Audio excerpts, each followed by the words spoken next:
if like I was 70 and there was this thought that, hey, shit, I can get like this amount, and then now you tell me it's still okay, but I'm not getting that amount, I think I also would feel like, hey, how long more am I going to live? You said, personally, I'm a bit disappointed. If everything they do is correct, then why would the minister need to stop you? Oh, okay. Correct. You say, if you everything say good faith, then why government need to stop you? That's a damn good question. Well, so for them, maybe July to September last year was like, we can plan holiday this year, Then October, Edwin Tong come. Yeah. Like, bro, what the hell, man? Yeah. Time is running out. This is your final chance to nominate a loved one to be part of a very special SG60 project that we're doing. Singapore is celebrating its 60th birthday, and Folklore, our audio service, is marking this milestone in a very special way. We'll be interviewing 60 Singaporean seniors over 60 years old to capture their life stories for our Words of Wisdom project. But interview spots are disappearing fast. Your parent, grandparent, or that wise uncle could miss their place in history if you don't act now. Here's the best part. It's a heartfelt one-on-one interview done remotely. No travel, just their life story recorded from home. Nominate them right now at the link in the show notes. And don't forget, the first interviews are already live. Hear them now at the same link. But hurry, we're closing nominations soon. And now, on to the podcast.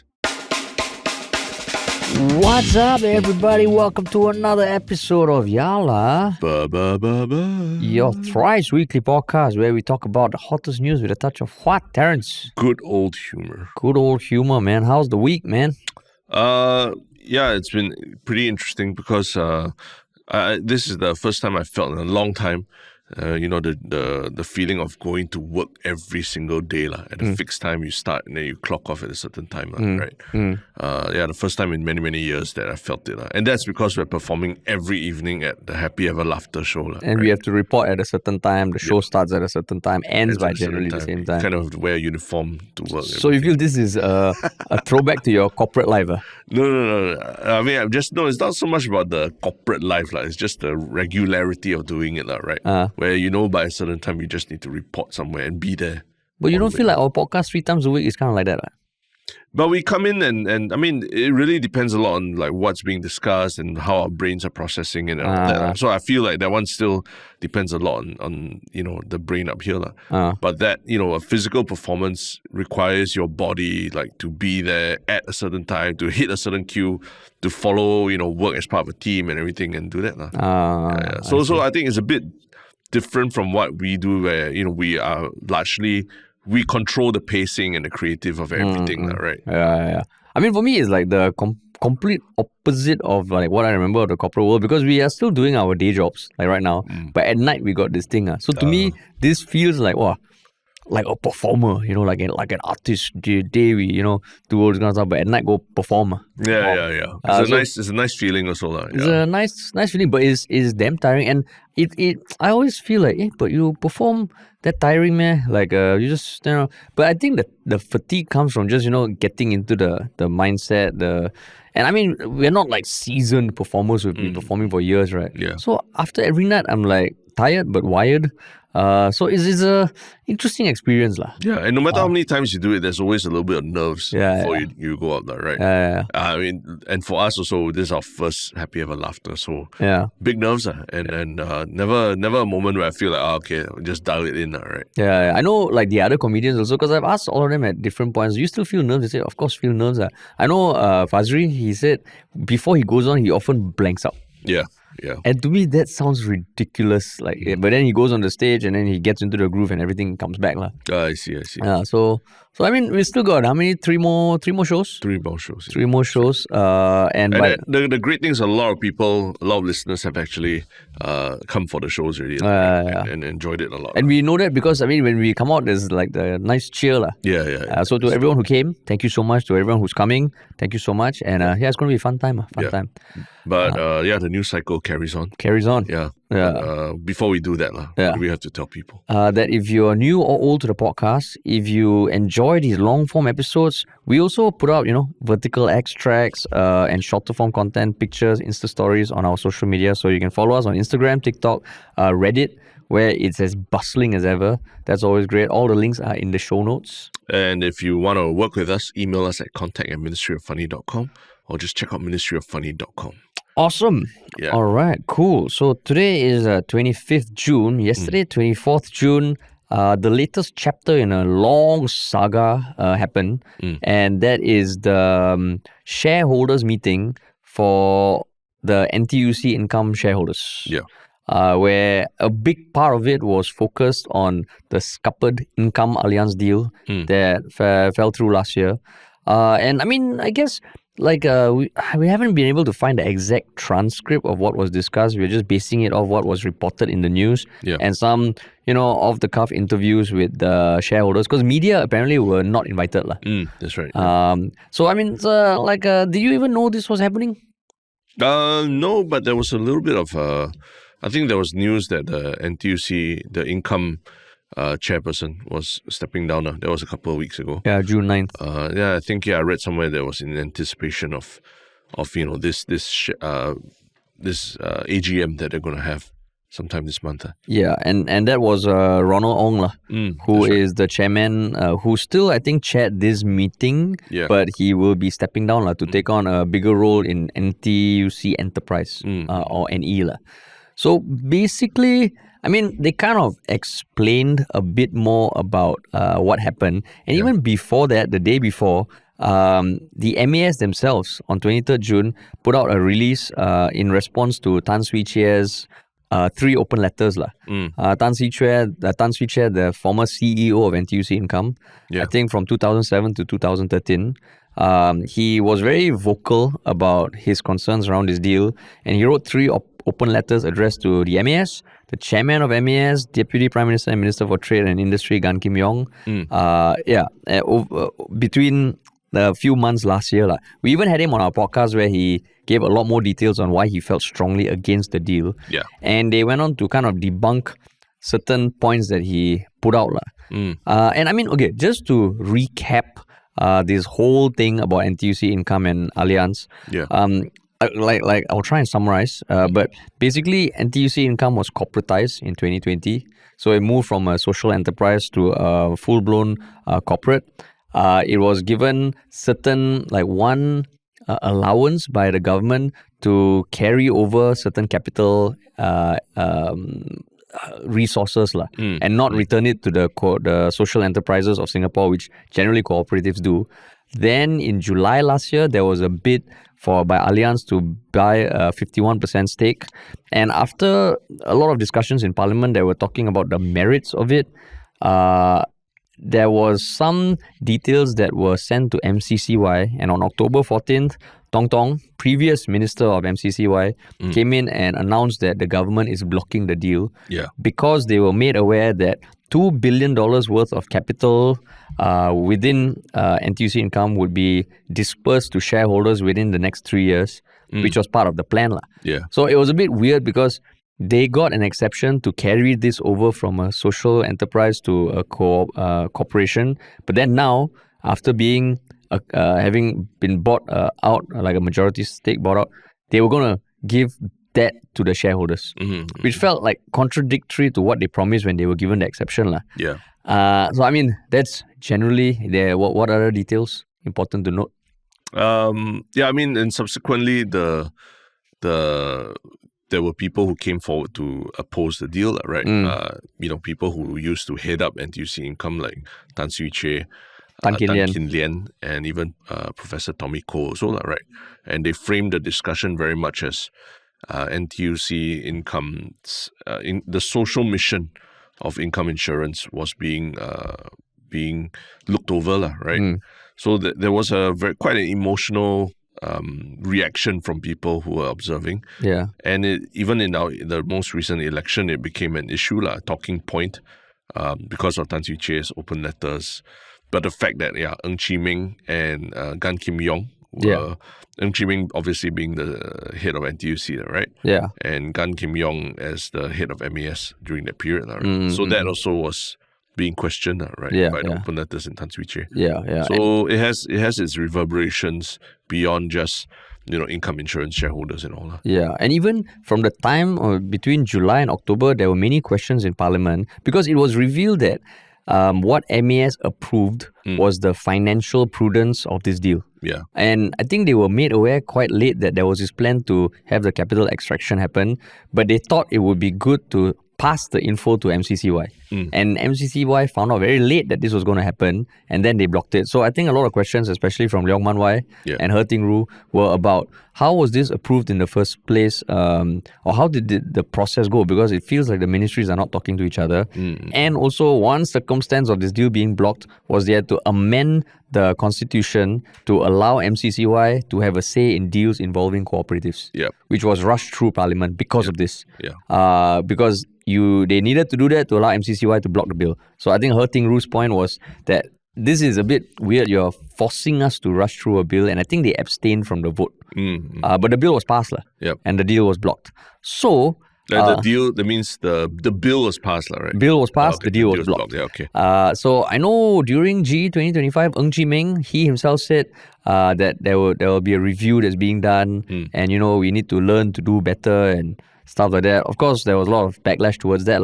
But it feels like the review culminated in the statement on 23rd June by the MAS, where they, mentioned that the MAS shared the capital reduction plan with MCCY while the transaction was still subject to regulatory approval. So basically, the caveat they're saying is that it was still being discussed, and the words that were used in Parliament was, pending approval, and that the business plan is separate from the financial prudence assessment. Then the government acted to stop the transaction, which is what the government is supposed to do. So at the shareholders meeting, they kind of clarified it. But what stood out to me was the fact that it feels like a lot of the shareholders were pissed off that the deal didn't go through. Based on the reports. Which you can understand, but I don't know why for some reason I was thinking the shareholders are going to be damn pissed. But it makes sense why they're pissed off. Were you kind of expecting that? Actually, that's why I did find even this article in the Straits Times, how they framed it, right? They started with a quote from one of the shareholders. "We just want our money. Income insurance shareholders disappointed at failed Allianz deal," right? And you can read further into it, but they're very, it's quite emotive, the way they describe. One of the shareholders saying, "We are already so old," said the wife as she clutched her husband's hand while they joined a snaking queue surrounded by other elderly shareholders. So very, very emotive when they talk about how much the shareholders are disappointed. The picture also just show old people. Yeah, it's all old people. And they also pointed out that, the Ronald Ong, the chairman who is stepping down and who's going to be replaced by a lead independent director, Joy Tan, both received applause from the shareholders in attendance, right? So there seems to be a sense, like what you said, that actually the income shareholders are very disappointed that this didn't go through. And I think it's interesting not only because it runs maybe counter to the narrative that we've been hearing that, Singaporeans are up in arms that this happened to Income Allianz, all that, right? But maybe it just really points to why this whole issue is also so complex. Because, remember when Tan Swee Chee came on and spoke to us about it, a big point that he was, going on about was how income shareholders have been unfairly diluted, right? The share they had been diluted. And then I think and this was subsequent, this was before corporatization. What they had was diluted, where basically NTUC came in and bought a lot of shares at par value, right? So in essence, the current income shareholders all had the proportion of their shareholding diluted.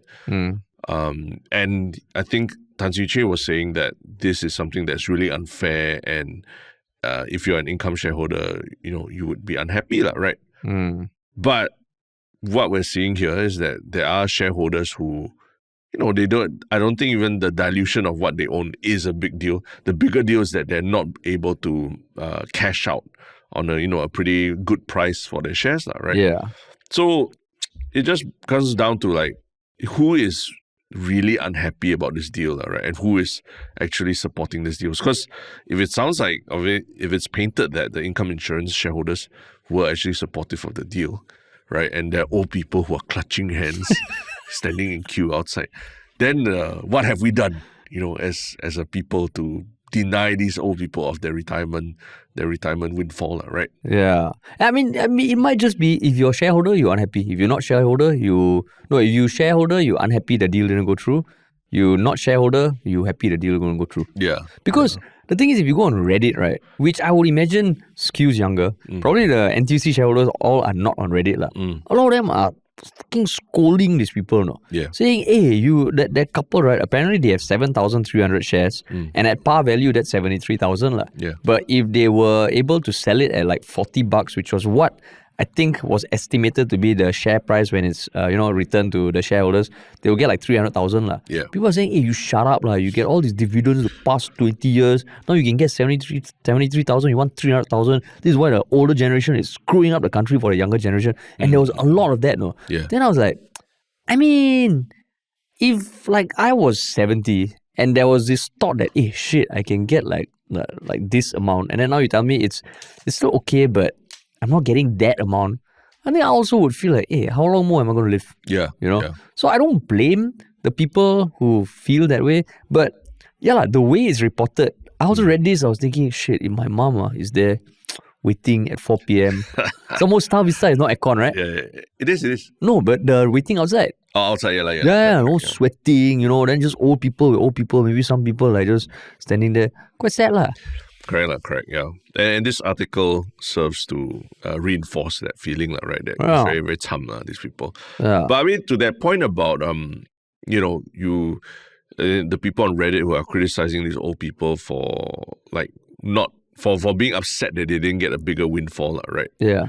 I mean, yeah, they got dividends, but at the same time, I guess to them, it's like when they first invested in the shares at par value, they did not know that what would eventually happen to the shares, right? And for them, they sort of just invested in it as like, it's maybe something prudent, right? Backed by the Singapore government. Won't screw us over, right?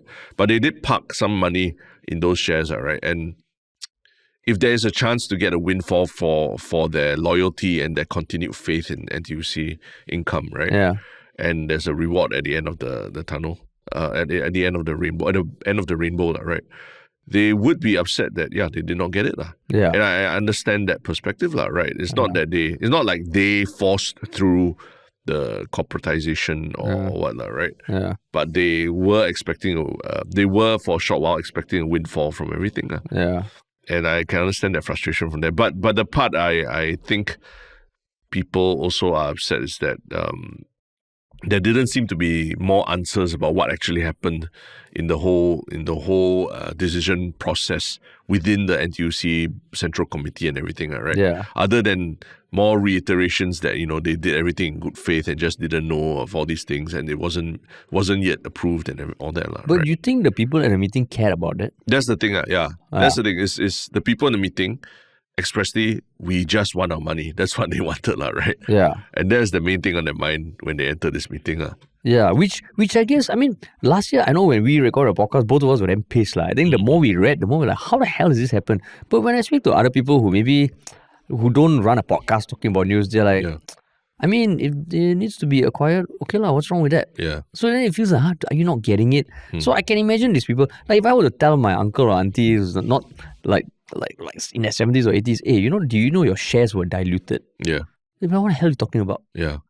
So then, but then if you put this idea in their head that, oh, you can get $40, now we can make like $100,000, $200,000. Yeah. So then that is the annoying part now. Now they have a benchmark, no? Because part of the discussion apparently was what are the other options to help us dilute our capital. I mean, liquidate our shares, lah. Yeah. Because the thing is, it's not publicly traded, right? Yeah. So I think the transfer of shares is a process, but it's not on the public market, lah. Yeah. You can't just sell it like you would regular stocks. Yeah. So there is an element of being locked in. So for them, it sucks a bit. But then now, if they're thinking, oh shit, can I just maximize my shareholder value? You can't blame them. But on Reddit, the sentiment, at least on one thread was like, oh, these people don't care about the future of Singapore. Yeah. I'm like, hey, hello. Don't be so naive, lah. You tell me you wouldn't want to make 4 times what your shares are worth. Yeah. Correct. Right. And then, of course, that is on the back of, rising cost of living and shit like that. But this thing, Ng Chee Meng said there's a review, because if it's just an AGM that is not open to media, just shareholders, feels like the public needs a AGM of their own also. Yeah, correct. Because if you just do something with your shareholders, of course they also want to maximize their value. But it's the people outside who feel, I think, they have more concerns about the due process. But to be fair, it could also be how the media covers it, right? Because the CNA article about this, titled Proposed Capital Reduction Plan Was Not a Guaranteed Outcome of Income Allianz Deal, Income Chairman. So there's a section where they spoke to an anonymous shareholder who said that the representatives could have done more to explain why the government saw the need to intervene in the deal. He said, personally, I'm a bit disappointed. If everything they do is correct, then why would the minister need to stop you? Oh, okay. Correct. He said, if you everything say good faith, then why government need to stop you? That's a damn good question. But it's true, and I don't think it was answered, right? It's not answered, yeah. So this shareholder was, he spoke to the media anonymously. But I show you, maybe also there were differing perspectives in that article, in the shareholders meeting that were not covered in the Straits Times version. That's true, because now it's almost painting that, the deal got blocked. But it was the government who blocked it. If you also want to think about it that way, you're not getting $40 because the government blocked. No? Yeah. Why the government block? Don't know. Something wrong. Yeah, something wrong. Singapore is like that, right? If you are chopped that, you did badly at school, or you did something, or, the recent case of academic fraud. Yeah. The reason why it's such a concern is because in Singapore, labels like that stick. Yeah. Yeah. But in this case, the government, why you stop? Yeah, it's like tong. It's like POFMA, right? If you establish a law that allows you to say that this thing is not true, this thing is not true, then if you don't POFMA, it means that whatever is true. It's true. That's what people come to expect already. Yeah, if the government step in, means it's wrong. Yeah. How can it be right? The government is never wrong, what? Yeah. Yeah, so a bit weird, And I think, of course, you read some of the alternative media, they are more hard-hitting about why this still has a lot of questions. I don't know whether Tan Swee Chair will put another open letter out. Yeah. But looks like this thing is not going to end yet, I think. Not yet. But I mean, talking about Tan Swee Chair being rejected for a meeting of Gan Kim Yong, or a senior representative of MAS, right? What do you feel about that? You mean the question about why he never said anything? No, I mean the fact that they rejected a meeting with him. Because people online are saying wow, look, they won't even take a meeting with an ex-CEO of NTUC Income. What do you think? How you think they need to be accountable to the citizens like us? I mean, to be fair, Tan Swee Chair is not in a position anymore. So it would be nice if they have a meeting, but I also feel like if they decide to not have a meeting, they're not obliged to. You? Yeah, because I mean, his open letters, came at quite opportune times during the election as well, right? And very expressly questioned Gan Kim Yong's involvement, and then, linked it to Gan Kim Yong in Punggol, and Ng Chee Meng's involvement, and linked it to Ng Chee Meng's Jalan Kayu thing. So, would you hand on heart say that those letters had no political agenda to it or anything like that, right? I mean, it very expressly calls out Gan Kim Yong and Ng Chee Meng, who were both in very contested parts of the election. And, it wasn't expressly about, he framed it as part of the NTUC thing, but I can see why for them it's there was, maybe they saw it as there was a political agenda to that open letter, right? And if I acknowledge it now, it's legitimizes it in another way, right? Especially an open letter like that, when you acknowledge it like that.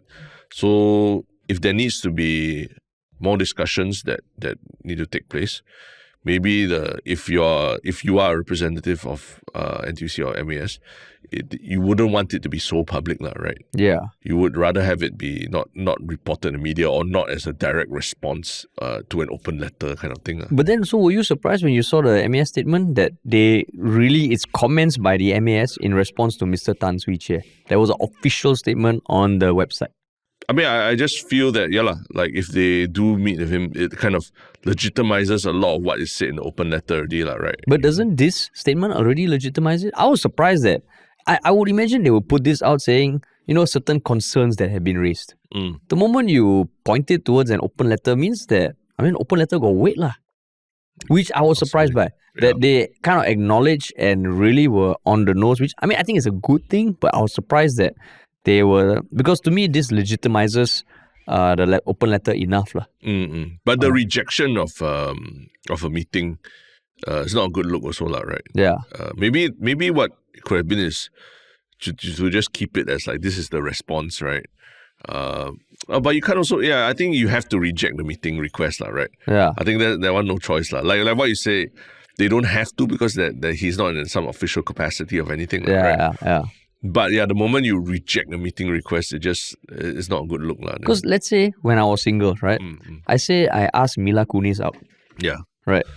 If she doesn't respond or anything, then it's not on the radar. But if she rejects me, I'm like, hey. For a moment there, even though it would have been an immediate no, for a moment she was like, this person exists. This person exists. Your marriage proposal when you sent it into Mila Kunis. No, like even my wife, right, when I met her on the app, if I send a message and there's no response, means like I'm not even on the radar, Correct, Yeah, but this one they responded. I think you got a point. Even when you shut down, you legitimize it. Yeah, but I would assume that because of the income shareholders meeting, they probably needed to put something out there, right? So maybe they waited till the very 11th hour, right, to do it. They didn't do it during the election. They didn't do it after the election. They waited right before the shareholders meeting. So don't know how many of the shareholders meeting even read this. They're like, I don't care lah. I just want my money. They're still making their way up Star Vista and everything. No time to go and read all this lah. Well, so for them, maybe July to September last year was like, we can plan holiday this year, Then October, Edwin Tong come. Like, bro, what the hell, man? Yeah, and you can imagine, like what we said, like old people, they'll be very shocked by this. Like, I was about to get this windfall, but the government say that there's something wrong here. Well, what is going on? I trust the government, but I was also expecting this windfall. But they still clap for the head of NTUC, according to the article lah. So I don't know. You see, that's the thing. Like the media wasn't there. Everything are second-hand accounts, right? But it does feel like there was so much public interest in this that there should have been. I mean, if you really want to be open and transparent about it, like the media should have like a seat in there as well lah. Yeah, that's why. But I don't think that will happen. So hopefully there is more info about it. See, this is why Parliament needs to sit soon, man. Have to wait till September, no? Yeah. Then when I was watching that video of Leong Man Wai asking the question last year, I was like, not going to have him anymore. Well, you got Andre Low and Eileen Chong. No more Man Wai. And then now, we also got Pritam Singh turning up in podcasts, just not Singapore podcasts. Yeah, correct. What the hell, man? So, I mean, okay, like when we saw it, I mean, a lot of people have been sending it to us. And I mean, I respect Pritam as a politician, but I feel, right, the first podcast you go on, a Malaysian podcast, I feel like, wow, hey, why not? Why you never support local, bro? Yeah. Why, Pritam? You already said on our video that you will come on our podcast after GE. Then the first time you go Malaysian podcast. Yeah. I mean, I don't know how to read that lah. Because, like having an aversion to, or maybe there was because of the case and everything, it was quite sensitive to maybe speak freely on a podcast and everything lah. But I would say that our podcast landscape in Singapore is pretty is growing lah, right? Yeah. And you have your choice of which podcast or whatever that you want to go on, right?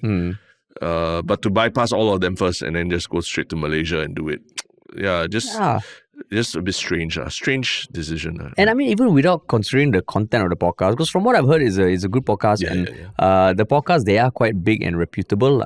But then, like how last time Chee Soon Juan got so much flack for putting out all his videos to the US saying, help us with our dictatorship. Obama. Just asking him to, please, shine a light on democracy in Singapore. Yeah. Like that, so when Pritam goes to overseas podcast, he's not going to be talking about his favorite football team or something like. It's about Singapore politics. And it just feels, then you become one of those who go outside of Singapore to complain about Singapore. And I just feel like as a branding thing, it rubbed me the wrong way. Yeah. And I would love to ask Pritam to his face when he hopefully does come on the podcast. Yeah. But I can imagine other people also having the same sentiment. Why the reticence to appear on podcasts? Then Yeah. why, if it was such, I mean, it's anticipated, there's no denying it, right? Yeah. We've been talking about it. So And it's even not us, anticipated. other podcasts also. That's fine. Singapore podcasts, right? Yeah, exactly. So why not, do it with a Singapore podcast? Of your choice, of your choice. We're not even saying talk to us first or anything, Yeah. Whereas what we're asking is like, how come the Malaysia podcast was the first stop, right? Yeah. Yeah. Because it just reeks of like, you go there to complain about Singapore. Correct. I mean, I would like to be generous and give Yeah. benefit of doubt. Maybe testing ground, like to quote Drake, all the like other open people, mic, that's everyone open is mic, practice lah. Everyone, open mic. all the other people are practice. When you're thinking about the main one that you want to go for lah. Yeah, that's why. So weird. But anyway, there's the weirdness is not only happening in Singapore or the region. There's a lot of stuff brewing over in the Middle East as well, right? Which, a lot of people have been trying to grapple with the last few days, even ourselves included. And that's why we thought maybe it's time to just talk about this on Ylb680. Yeah, correct. So it is the ongoing crisis that is unfolding in the Middle East, specifically between Israel and Iran. So, I mean, we are recording this at 1 p.m. on 25th June, Singapore time. And from what I understand is that they are abiding by the ceasefire at this point, but it's very precarious. And it's almost like Iran saying, hey, Israel, we will stick to it if you don't do shit. And Israel saying, hey, Iran, we will stick to it if you don't do shit. Because yesterday, when Trump declared the 12-hour ceasefire, he proclaimed it to the world that, the ceasefire has happened. It's a great day. This is the end of the 12-day war, which he also proclaimed. But I don't know, when I heard that, I was like, is this real? Because I immediately looked at, has this true ceasefire been acknowledged by Israel or Iran? And I couldn't find anything on Iran's part. So I felt like, is this just Trump just jumping the gun again and taking credit?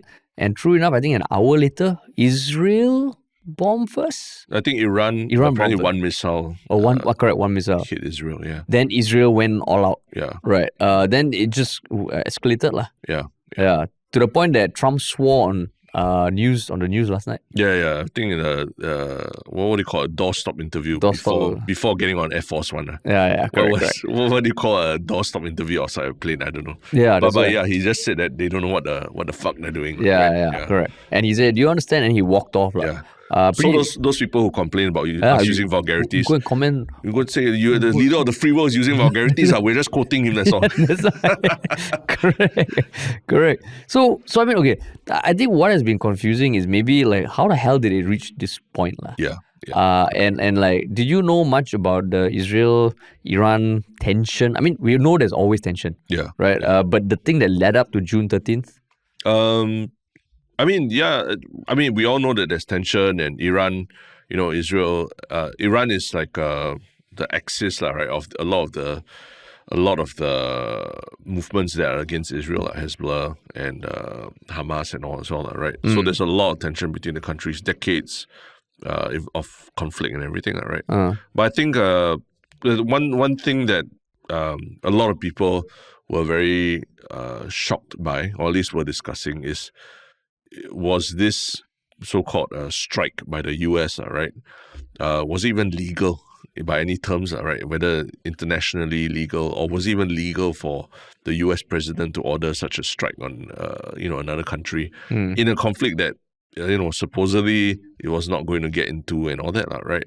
So that was something a lot of people were quite curious about, and I was I'm still trying to wrap my head around that also, right? Yeah, but to give more context on what led to June 13th, which was Israel attacking Iran. So basically, I mean, Iran and Israel used to work together actually up till I think 1979 when there was the Islamic Revolution. Then after that, Israel became like the common enemy amongst all the Islamic states. Yeah. And Iran right now, I think they have funded Hamas in Palestine. They have funded Hezbollah in Yemen. Yeah. They have funded other groups in Syria.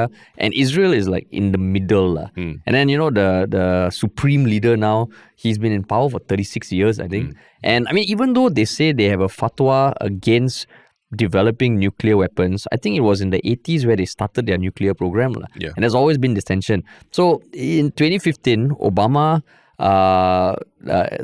got Iran to sign the Joint Comprehensive Plan of Action, which is basically for the UN Security Council and Germany to manage Iran's civilian nuclear development at a limited level. So in some way, curbing their development. But then 2018, Trump said that's the stupidest deal ever, and he pulled out. And then in 2020, Trump ordered the assassination of Qasem Soleimani, which was a very senior official. And then Iran was like, we're not going to abide by this comprehensive plan of action again. So apparently by 2021, they were enriching uranium to 60% purity. So basically, to develop nuclear warheads, I think you need like the purest form of uranium. And apparently, it's like damn hard to enrich uranium. But the thing that led up to this June 13th was there's this international nuclear watchdog, and they announced in May 2025 that Iran had amassed 409 kg of 60% pure uranium, and that was higher than what's required for civilian uses. And it was the first time in 20 years that Iran kind of defected. And Trump and the White House gave them 2 months to do something about it. And then the IAEA found something again. And then the 2 months ended on June 12th. And then the next day, Israel was like, okay, we can't take any risk. The US has given them chance. We be preemptive, and they whacked Iran. And that started the barrage. And then the US went in and did their stealth bombing. But that led to that. So this whole nuclear proliferation in Iran has been a big sticking point for Israel. Because I was thinking, hey, how come suddenly June 13th Israel can just attack like that? I still think there's a lot of controversy about whether that's illegal or not. But it was off the back of the 60 days that the US gave Iran. Yeah. And what's making things even more interesting or confusing is that even within the US Republican Party itself, right? There are people who are, very against US involvement in this conflict between Israel and Iran, and have turned around and sort of criticized Trump.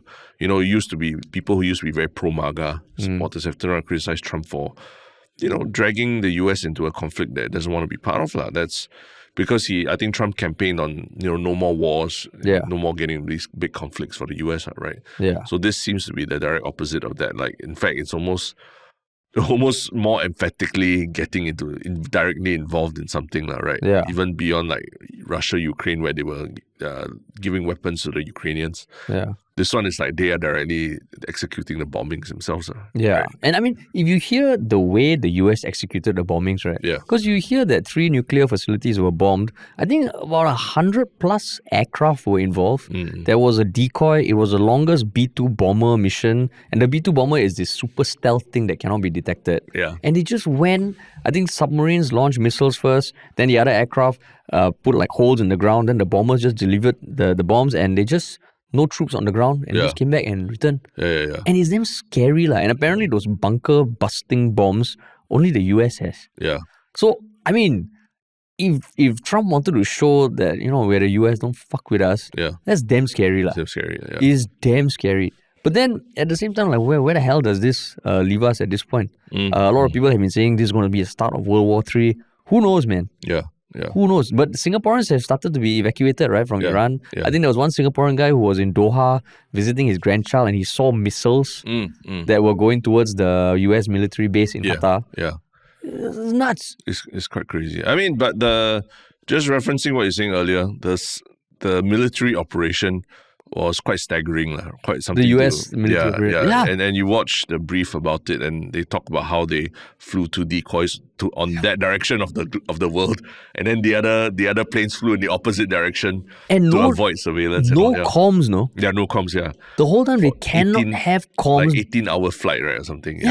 with 100 plus aircraft. Then I'm like, holy shit, no comms. No comms. You watch Top Gun, you know, like everybody's like comms, so no comms because it'll be detected. So there was already a submarine there launching like missiles, and then there was like planes that came in before to sort of like clear the area. Yeah.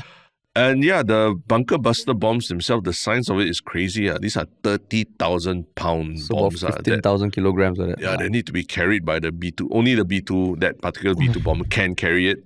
And apparently it's meant to penetrate like 200 feet of like concrete, you know, and then you can drop one after another. So it's like hammering one nail in after another to go deeper and deeper. And then it goes in and then it explodes. And it's the same hole it has. Yeah. So the precision, I mean, it's really that you know, that Top Gun Maverick, that scene of like, oh, you know, someone's got to fire a missile to open up the hole first, then we shoot the missile in. It's literally that kind of thing. So it was, I mean, not even a military junkie or just the scale and the precision involved is quite scary. And you know, Trump will love that shit, right? Yeah. But then, you know, like, then again, it comes back to the question: why should Singaporeans care? Why, Terence? Why should we care? I mean, it's right. But right now, the scary thing is that not even as Singaporeans, but just as global citizens, you know, who maybe don't want to see another world war break out, right? I don't know what's the truth anymore. That's the thing. You're hearing, you know, Trump is literally even contradicting some of the things his national intelligence people are saying. He's contradicting CNN reports that, actually not all the nuclear facilities were taken out. The Pentagon, apparently, like some people who were briefed by people in the Pentagon talked to CNN, right? And CNN reported, then Trump and his, said that's not true, and they obliterated Iran's nuclear facilities. And then Iran themselves, also strangely, when they launched a counterattack to a US base in Qatar, apparently they informed the Qataris that was going to happen, like, hey, we're going to be bombing the US here. And then Trump even thanked them for giving advance notice. So I was like, what is going on? Is it like some big wayang or something that is going on between the countries where, okay, I just bomb you a little bit here. Just to show. Just show, wow, very big, powerful thing, big briefing, through social posts, everything. Then you also bomb me, but, you tell me first, then I can evacuate everyone, no casualties, blah, blah. Right. And then, it's just this very strange thing that's going on. And the things I can't tell who's telling the truth anymore. And then I believe the Iranian authorities are also telling the people that, they had a very proportionate and powerful response to the US. And now this ceasefire has been imposed on Israel and, we win. So everyone's declaring themselves the winner, right? Yeah.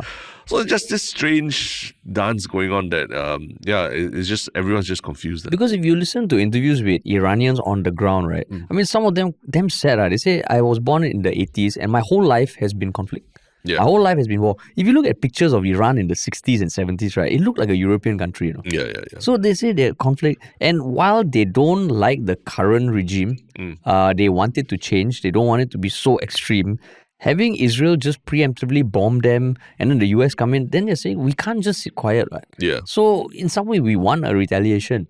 And I think the current regime, from what you'll probably see some reports that they have to retaliate because they also are kind of, I mean, the context is the past month or since Gaza, since the Hamas attack, Israel has actually attacked a lot of the other Muslim countries. Yeah. Right. And they are all allies of Iran. So Iran, you can imagine they're like, okay, how much do we want to lose?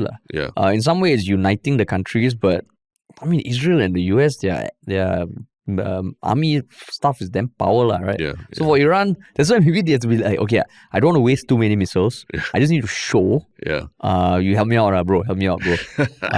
So yeah, exactly. This political theater, right? You really don't know what to believe anymore. Yeah. Because even earlier in the year, Tulsi Gabbard, the chief of defense, I think National Intelligence. Said Iran is not developing nuclear weapons. Yeah. Trump said she's wrong. Yeah, exactly. So there's so much contradiction even within themselves, their own party, their own administration. Contradictions between what Trump is saying and the media is saying. Yeah. Contradictions in terms of what the Iranians are telling their people versus what Trump literally said that they're informing them of the bombing. Trump swearing on live. I don't know, man. It's just Holy this shit. strange thing because, yeah, we want to talk about this because everyone is hearing about all these news and all that, but it's literally every day there's some new piece of news that contradicts whatever you heard the day before. Yeah. And it's so hard to get a handle of it. And I mean, I was just trying to find like analysis or reasons why Singaporeans should be confirmed. I mean, the main thing is the oil prices. Yeah.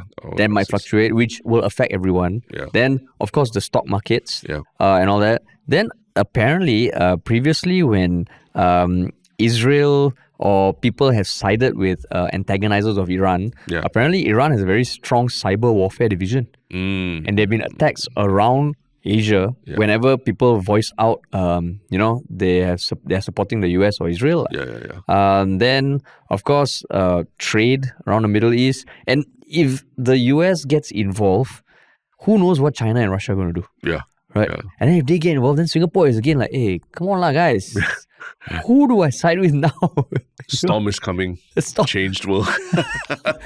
Oh yeah. Expect another video of Lawrence Wong sitting down in his office. Yeah. The new world order and all that. But I mean, but more viscerally, there are Singaporeans who are stranded in Qatar right now, trying to find a way home. There's a story of a man who, I think he was visiting his son in or Doha. something in Doha, Yeah, right? And trying to get home to Singapore. The one who saw the on the camera. They're literally watching missiles fly overhead and all that, right? Yeah. So yeah, there are Singaporeans who are also stranded, right? Yeah. But yeah, man, Kinda crazy. it's nuts. Yeah. Nuts. It's crazy. Yeah. But yeah, that's the world that we live in today. But aside from that, back here at home, we're much happier because we have a strong community of people on Reddit and all who are constantly commenting or analyzing our podcast. So what is your one Shiok comment? The same one Shiok comment again. No, not necessarily. Go ahead. I mean, if you have yours. You go ahead with yours first. I mean, okay, then mine is the update to the last one Shiok comment, which was another comment by Sarasti11, which is the share of voice analysis from episode 679. So basically, for people who might be new, we had this, off-the-cuff discussion about what percentage breakdown our airtime is between the two of us. Terence, just proclaimed 70-30. I was more like 60-40. A very hardworking listener did analysis on episode 678, and it was about 60-40 lah. With some notes that I'm more emotive, I'm more like personal, I'm more self-centered, while Terence comes in with logic and reasoning and all that, which I refute. But on the latest episode, the percentage is now 57.8 versus 42.2, and the interpretation, Harish leads mostly from personal storytelling, emotional and reflective tones, initiating and navigating larger topics. While Terence contributes systemic breakdowns on policy, fairness, regulation, responsive commentary and framing, meta-level critiques, and humor. So, okay, I would say that's why we are complementary. The only thing I will take issue with is that two things. First of all, the responsive commentary, okay? So I'm serving the ball and you are responding. And the second thing, humor. Hey, what is this? Okay, Terence, humor. I mean, okay, definitely, but I also feel I also make jokes, right? I think it's the ranting. People can't look through your anger. They can't look past your anger into finding the humor. No, I do all the setup, okay? I do all the setup and then you come in with punchline and take all the credit. Hello. I mean, no, man. This one is... It literally says, the natural rhythm remains. Harish leads the narrative. Terence structures the insight. No, I'm okay with that. I'm okay. That's fine. It's fine. That's why I always let you give your ChatGPT summary of everything at the start. Fuck you lah, okay? I see you hard at work. ChatGPT, give me a summary of all the news. I severely refute. To summarize, right? Anytime you hear me summarize and give context, I never use ChatGPT, okay? It's all the multiple tabs, multiple tabs, pulling all the info and putting it together. It might sound like ChatGPT because it's so seamless lah. Yeah. Not today, but sometimes people are like, hey, how Terence only use one phone like that to do the podcast, and Harish got a laptop with because I lead the narrative. Then you just respond. No. I mean, my point is, I say, okay lah. I mean, I think let's give Harish the time to do that do that narrative, leading on narrative, right? Giving the context of, what happened to before June 13th and all. But And then you respond. No, but the real value add as people that we give is analysis and critique. If and a humor, comedian just goes up and says punchlines with no setup, nothing will be funny. It'll be that funny. Nothing will be funny. Nothing will be Just funny. laugh a minute, laugh a Nothing. If you minute. prepare all the ingredients but you don't put it in the oven, it will taste like shit. Yeah. So But that's my one comment, your job will be replaced by AI one day. Oh, is it? Is it? We see lah. We see. Oh, man. What about your one Shiok thing, man? One Shiok comment. My one Shiok comment. Okay, I mean, one Shiok comment is about on Reddit, a discussion about our podcast about home-based food businesses, being critiqued, right? And I think one of the comments are quite interesting because we're hearing from both sides. Some people who say that, those who complain probably did not have a neighbor or a friend who knows a machik selling homemade ice popsicles, right? Everyone kind of knows someone who makes otah or something in their house, right? And that's part of the kampong culture. But there are also people who kind of critiqued what we were talking about, saying that trying to compare what we are, our podcast industry versus the F&B industry, and literally quoting Neptune era, you're beneficiaries of newfangled industry, trying to defend your industry from regulation, right? And so I was saying that, Terence's argument that we could say what we did during GE 2025 is because we didn't take government funding, hence regulation bad, seems to be muddying the waters between two issues, regulation and funding. You could be a well-regulated industry player without taking government or anyone else's funding. So that's the critique, right? I see the perspective. Don't fully agree because I do think there's a bit of a straw man argument in how they framed what I was saying, right? Because I'm not saying that we don't have any regulation at all, right? It's just that we are not regulated like radio players. There's still restrictions. There are always restrictions on what we say. We cannot say, racist and incendiary stuff and all. It's just that I oppose being regulated like how radio is regulated, because radio as a platform is different. The way it's delivered to people, the way it's literally embedded in our airwaves already. Podcasts, you don't want to listen to us, you don't have to listen to us, It's not out there. You want to listen to us, you have to come look for us, right? And if you're unhappy with what you listen, you can just shut it off. But the thing about radio is that it's always there. So there's a reason why it needs to be regulated. You can have a 80-year-old man with a radio that he had from 1960. He can still listen to radio broadcasts, but you can't say the same about our podcast also. Yeah. So I do... I appreciate that people are having different takes on this issue, and they might not agree with our analogy of it, but I do feel that, cannot also just sort of box up what we're saying to regulation is bad. We're not saying regulation is bad. We're saying we don't want to be regulated like these ancient industries, right? Yeah. Because even, the last line, you could be a well-regulated industry player without taking government or anyone else's funding. I think that is a bit of a very blanket statement, because it makes it seem like starting a business and reaching a point of scale where you don't need to rely on external funding is damn easy. Because you think about it, for radio, yes, there's more regulations, but they are embedded in our systems, and there's a lot of perks that come with it. If you're starting a business on your own, to me, it's kind of a trade-off. Like, it's why people work in an MNC, get all the insurance benefits, or leave and take the freelancer route, even though there's more risk, but you got more control over your life. So as a small business, there's already so much stuff that we are sacrificing because we are trying to carve out our own niche. So if we are being regulated the same way, it feels a bit odd. And I think that's sort of one statement a bit... there's more nuance, I feel. Yeah. They did caveat saying going to say something that the Ylb680 team probably wouldn't like. I wouldn't say I wouldn't like. I just disagree. Yeah, I disagree. Because they still took time to put the comment down. Correct. So cheers to that. I like this kind of comments. And, I like it also when our community also responds. Right? And because I did see that. Did I say that just because we don't take government funding, we take government funding, regulation is bad or what? I did listen back. No, we didn't say that. I think we were very specific that we should not be regulated like radio, because radio is a very different platform. And they get funding and they get to do a lot of different things, right? But if we get funding, we will be regulated in certain ways. And we accept that. I think we accept that, right? Yeah. But cool, man. What about your one Shiok thing? My one Shiok thing is actually this... a video by Mark Rober. I think he New one. new video. Oh, yeah. sick. Oh, did I talk about this previously? No. Is it very new? Yeah, it's quite new. It's quite new. Okay. Where basically Mark Rober, he does a very, very cool video where there is a kid who just recovered from cancer. And he wanted to throw a birthday party for this kid and his friends. So he built a roller coaster in his lab. So he built an indoor theme park in their office. Yeah, so they literally built a roller coaster, and because there's sponsorship from a Disney cartoon or something like that, there's this, in that Disney cartoon there is a swing that is rocket powered, like a swing that just keeps going like that, is rocket powered.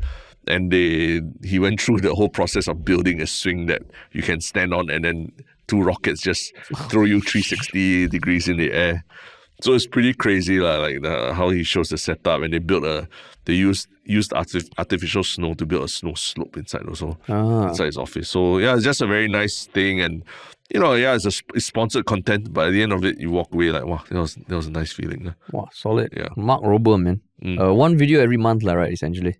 I believe so. Well, his videos are so much work. You can't possibly be doing every week. And I think he said he has planned the next 2 years of videos already. Because they're all very big scale. Yeah.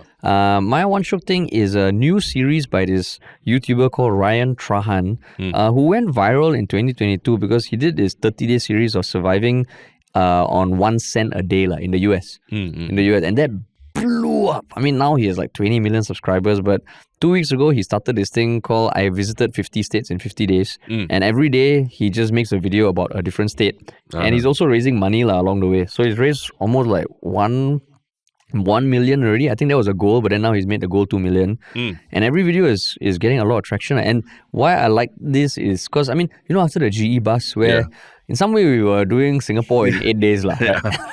Yeah. I mean, you go to Sembawang versus Tampines, it's not as different as going from Louisiana to New York. Yeah. But it just feels, if we can take the Ylb680 bus abroad, work with the tourism of a certain country, tourism board or something. Yeah. And just take that bus, how epic would that be, man? Yeah. So actually, what's his point of visiting the 50 states in 50 days? What's the purpose behind it? To raise money. To raise money for? Let's see. St. Jude or something. St. Jude Children's Research Hospital. Yeah, correct. But I see, what's the inherent, what's the theme of visiting these 50 states? Is it just a travel video kind of his series are always I tested 1-star review hotels or services, weird and cool hotels. So I think it's just a format where he wanted to raise, it's almost 1.5 million already. Yeah. And he has a website about the whole thing. I think it is to mainly raise money. Okay. Because even the website is on the domain of St. Jude's Children's Research Hospital. I see. So, he has a map on the page, kind of what we did. Yeah, yeah. Wow, you look at it, you're like, hey, shit, man. Yeah. There's a video, there's dates. Yeah. You're like, oh my God. So, if anybody is listening from a different country, happen to work in a tourism board, knows people in different countries who would like to, showcase stories of that country to Singaporeans, we would love to chat. Interesting. And this was one last time he did that the penny series, about 1 cent a day. Oh, okay. Yeah, not trading up, just 1 cent a day. But part of every day would be okay, with this 1 cent, how can I get by? I see. Oh, yeah. Okay. Yeah. Got it. So, yeah, man. Cool, man. Wow. Cool. Nice. Okay. Awesome. So we are done halfway through the week. Halfway through the week, and more than halfway through our Happy Ever Laughter show as well. 3 more shows. 3 more shows. Catch it if you haven't had a chance You to. can still get tickets. Yeah. I guess we can put the 20% discount in the link. It's only for today's show, and which probably by listening to this will be done, and Thursday show. Friday, no discounts because, hopefully it's a full house. Yeah. Wow. Cool, man. Awesome. Cool. So remember to follow us on social media, follow us on YouTube and Spotify. And if you want to work with us, email us at contact@ministryoffunny.com or just check out ministryoffunny.com. Sweet. Thanks for listening, everybody. Talk to y'all soon.